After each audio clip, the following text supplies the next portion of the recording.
Please take your seat. Please. Take your seat. Most Reverend Joseph Kuzlier and the Most Reverend Theodore Mastermas,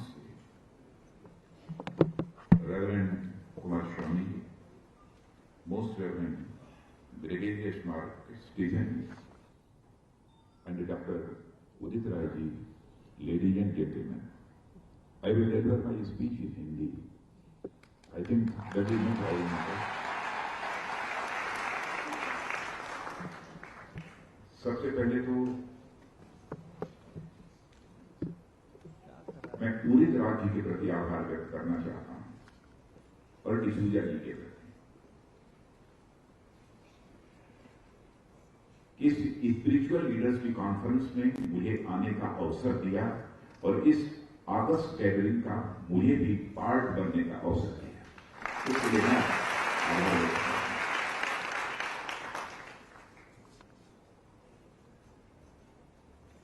और मैं ये कहना चाहूंगा और मैं समझता हूं बताने की जरूरत नहीं है। क्रिश्चियनिटी का यहां तक सवाल है, भारत में बहुत पहले, लगभग 2000 वर्ष पहले क्रिश्चियनिटी आई है। क्योंकि जितने भी आप देखेंगे दुनिया में ओल्ड चर्चेज हैं, तो ओल्डेस्ट चर्चेज में एक चर्च हमारा केरल का भी है, Saint Thomas church. Christianity Bharat में 100 साल, 200 साल, 400 साल, 500 साल पहले नहीं आई, बल्कि हजारों वर्ष पहले यहां पर आई है। और देखा जाए तो फर्स्ट सेंचुरी में सेंट थॉमस ही है, और सेंट थॉमस से लेकर मदर टेरेसा तक की हमारी एक बहुत ही पुरानी एक ट्रेडिशन चली आ रही है। और सबने भारत की सोसाइटी में जो इविल्स थे उसको समाप्त करने की कोशिश की है अपनी तरफ से। हम किसी के कंट्रीब्यूशन को हम कभी भूल नहीं सकते, मैं ऐसा मानता हूं। भारत का जहां तक सवाल है, मैं कह सकता हूं कि भारत के बारे में जितना मैं जानता हूं और भारत को जिन्होंने समझने की कोशिश की होगी उन्हें भी इस बात की जानकारी होगी कि भारत में सभी धर्मों के लोग हैं। इस्लाम के बारे में तो मैं कहता हूं कि सारी दुनिया में इस्लाम के जितने सेक्ट हैं, सारे के सारे सेक्ट यदि किसी एक कंट्री में पाए जाते हैं तो वो भारत में पाए जाते हैं और दुनिया की दूसरी कंट्री में नहीं पाए जाते हैं। यह है भारत की स्थिति। जितने भी इंपॉर्टेंट रिलीजन हैं इस वर्ल्ड के, यदि दुनिया के किसी एक देश में मिलते हैं तो भारत में मिलते हैं। कितने इंपॉर्टेंट रिलीजन, मैं कहता हूं सबकी बात छोड़ दीजिए, ज्यूस वो भी भारत में मिलेंगे, पारसी वो भी भारत में मिलेंगे, सभी भारत में मिलेंगे। और सबको अपने अपने रिलीजन की प्रैक्टिस करने की पूरी आजादी है, पूरी फ्रीडम है। इसलिए भी मैं ये कहूं कि भारत सचमुच पूरे वर्ल्ड में एक यूनिवर्सिटी ऑफ टॉलरेंस है भारत, तो यह कहना भी एग्जेजरेशन नहीं होगा।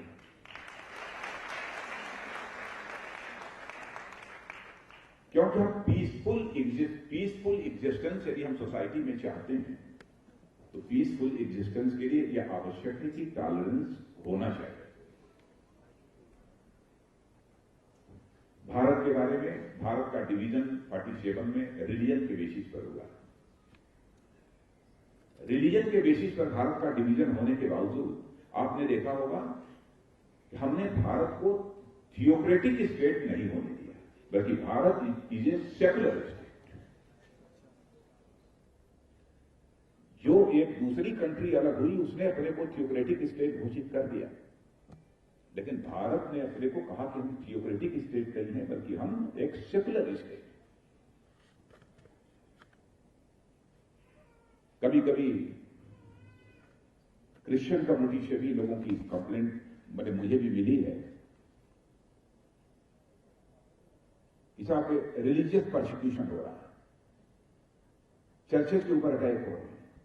मैंने दिल्ली में देखा, दिल्ली में ठीक चुनाव के पहले इस प्रकार की कुछ घटनाएं ज्यादा बढ़ जाती हैं, इलेक्शन के पहले। लेकिन मैं आपको एश्योर करना चाहता हूं, इलेक्शन के पहले हो अथवा बाद में, रिलीजियस प्रोसिक्यूशन की कहीं पर भी कोई घटना होती है तो आप सीधे संपर्क करिए। हम रिलीजियस प्रोसिक्यूशन की किसी भी सूरत में इस हिंदुस्तान में इजाजत नहीं देंगे। हम आपको पूरी तरह से एश्योर करना चाहते हैं।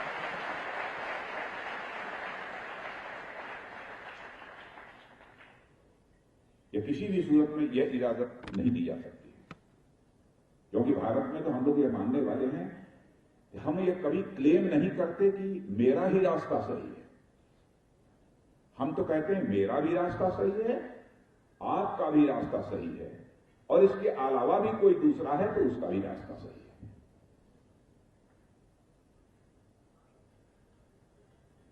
जो हम कह रहे हैं वह भी सही है, जो आप कह रहे हैं वह भी सही है, और हमारे और आपके अलावा कोई जो तीसरा कह रहा है वह भी सही है।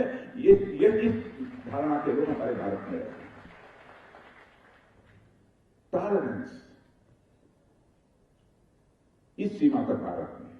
और हमारे जो सेंट्स हुआ करते, ऋषि और मनीषी, वो कहते थे एकम सद विप्राह बहुधा वदन्ति। सच एक है, परमात्मा एक है। विद्वान तरह तरह से उसे डिफाइन करते हैं, तरह तरह से उसे परिभाषित करने की कोशिश करते हैं, लेकिन गॉड इज वन। परमात्मा एक है, विधाता एक है। सभी इस बात को कहते हैं। और आपने देखा कि यदि भारत की ऐसी कल्चर यदि न रही होती तो सेंट थॉमस से लेकर मदर टेरेसा तक, बीच में भगिनी निवेदिता और ये ब्लावत्स्की, ये और भिखाजी कामा, इन सबका रोल भारत में क्या रहा है, किस प्रकार का सम्मान इन्हें भारत में प्राप्त हुआ है, ये मुझे आपको बताने की जरूरत नहीं है। आप सभी अच्छी तरह जानते हैं। यदि भारत यूनिवर्सिटी ऑफ टॉलरेंस न होती तो मैं समझता हूं कि इन्हें इस प्रकार का सम्मान किसी भी सूरत में प्राप्त न हो।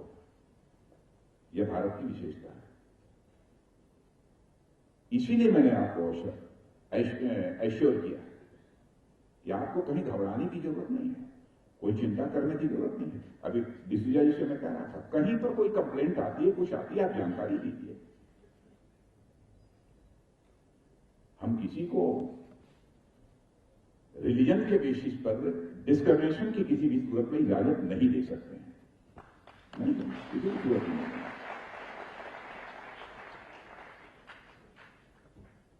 बहुत सारे चैलेंजेस ऐसे सोसाइटी में होते हैं,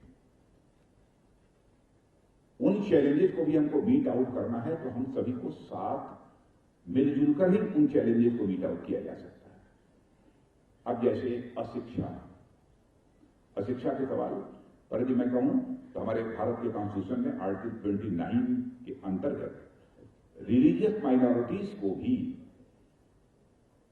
शिक्षण संस्था चलाने, स्कूल, कॉलेजेस और यूनिवर्सिटी चलाने का यह अधिकार प्राप्त है। आप इस काम को करिए, स्वागत करते हैं।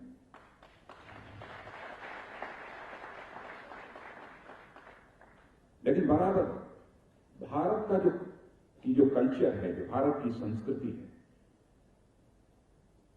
मैं समझता हूं इसमें छोटे मन के लोगों का कोई स्थान नहीं। मैं स्पिरिचुअल के बारे में, यदि मैं स्पिरिचुअल किसे मैं मानता हूं, जो छोटे मन के लोग हैं वह स्पिरिचुअल कभी नहीं हो सकते। जो बड़े मन के लोग होते हैं वही स्पिरिचुअल होते हैं। और मैं तो कभी कभी कहता हूं, मन को आप सोल मान लीजिए, पर जो भी मान लीजिए, मानिए मन इज ए सर्किल, मन इज ए सर्किल। तो इस सर्किल का सर्कमफरेंस जितना ही बढ़ाते चले जाइए, उसी रेशियो में magnitude of happiness, magnitude of सुख, मैग्नीट्यूड ऑफ आनंद अपने आप बढ़ता चला जाएगा। तो मैं इसे मैथमेटिकल इक्वेशन में कहता हूं कि सर्कमफरेंस ऑफ मन is directly proportional to the magnitude of सुख। सर्कमफरेंस ऑफ मन is directly proportional to the magnitude of happiness. आध्यात्मिक स्पिरिचुअल जो होता है उसका मन बहुत बड़ा होता है। केवल वो अपनी नहीं सोचता है, केवल अपने परिवार के बारे में नहीं सोचता है, केवल अपने समाज के बारे में नहीं सोचता है, केवल अपने देश के बारे में नहीं सोचता है, बल्कि पूरे प्राणी मात्र के बारे में सोचता है कि दुनिया की धरती पर जितने सब हैं सभी हमारे परिवार हैं। और यही कारण है कि हमारे देश के ऋषियों और मनीषियों ने वसुधैव कुटुंबकम का संदेश दिया कि केवल भारत की धरती पर रहने वाले लोग नहीं, बल्कि सारी दुनिया की धरती पर रहने वाले जो लोग हैं वह सब हमारे परिवार के सदस्य हैं, हमारे परिवार के सदस्य हैं। The whole world is a family. यह संदेश भी दुनिया की में गया है तो भारत की धरती से हमारे ऋषि और मनीषियों ने दिया है। इसलिए नैरो थिंकिंग क्या रहा पर भारत में रहने वाले लोग नहीं काम करते। हम सबको साथ लेकर चलना चाहते हैं, सबको विश्वास में लेकर चलना चाहते हैं, हम सभी का दिल जीतना चाहते हैं। यह हमारे भारत की संस्कृति की विशेषता है। इसलिए कहीं पर किसी को कोई चिंता करने की जरूरत नहीं है। चैलेंजेस बहुत हैं, जैसा मैंने पहले भी कहा। अब टेररिज्म का चैलेंज है। अब कोई कंट्री इसे स्टेट पॉलिसी का पार्ट बना देती है, टेररिज्म को स्टेट पॉलिसी का पार्ट बनाती है। ये कितने बड़े दुर्भाग्य की बात है। हमारे और आपके डिफरेंसेस हो सकते हैं, हमारे आपके थिंकिंग में डिफरेंसेस हो सकते हैं, किसी इश्यूज में डिफरेंसेस हो सकते हैं। तो क्या उन डिफरेंसेस को रिजॉल्व करने के लिए हमको बंदूक का सहारा लेना पड़ेगा, गन का सहारा लेना पड़ेगा? यदि हमारे डिफरेंसेस हैं तो हम मिल बैठकर उन डिफरेंसेस को रिजॉल्व कर सकते हैं, उसका समाधान निकाल सकते हैं। अब टेररिज्म का खामियाजा आज भारत को ही नहीं दुनिया के कई देशों को भुगतना पड़ रहा है। मैं समझता हूं कि दुनिया की सारी दुनिया को, पूरी ग्लोबल कम्युनिटी को आज टेररिज्म के खिलाफ भी आज एकजुट होने की आवश्यकता है। उसमें हम आपका भी सहयोग चाहेंगे, सभी का भी सहयोग चाहेंगे। टेररिज्म की कोई जाति नहीं होती, कोई मजहब नहीं होता, कोई धर्म नहीं होता। लेकिन कुछ लोग इसे किसी धर्म के साथ कोई जोड़ता है, बहुत ही अनफॉर्चुनेट। टेररिस्ट होता है, कोई जाति नहीं, कोई मजहब नहीं, कोई धर्म नहीं। अरे बड़ा चैलेंज है पूरी ग्लोबल कम्युनिटी के लिए। तो हम सभी को मिलजुल कर उसका मुकाबला करने की जरूरत है। तो आज के अवसर पर मैं समझता हूं कि बहुत अधिक मुझे कुछ कहने की आवश्यकता नहीं है। आप सब लोगों ने मुझे यहां पर इनवाइट किया, मुझे बेहद खुशी है। और आगे भी कहीं पर कोई जरूरत हो, कोई बात हो, आप याद कीजिए, मैं बराबर हाजिर हूं आपकी समस्याओं का समाधान करने के लिए। मैं आपसे यकीन देता हूं और हमारी पूरी सरकार, जो मैं बोल रहा हूं इसी सोच की हमारी सरकार है, यही आपको यकीन दिलाता हूं।